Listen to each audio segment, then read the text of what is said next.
এক নম্বর ওয়ার্ডে তৃণমূল কংগ্রেসের মিছিল।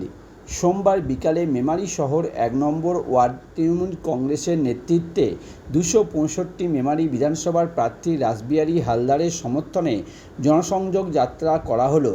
উপস্থিত ছিলেন পূর্ব বর্ধমান জেলার মাননীয় সাংসদ শর্মিলা সরকার, প্রার্থী রাসবিহারী হালদার, ১ নম্বর ওয়ার্ডের কাউন্সিলর তাপস কুমার পাঁজা সহ পূর্ব বর্ধমান জেলার সাধারণ সম্পাদক মুকেশ শর্মা, মেমারি শহর তৃণমূল ছাত্র পরিষদের সভাপতি অনিকেত রায় সহ একাধিক কর্মীবৃন্দ ও সাধারণ মানুষ।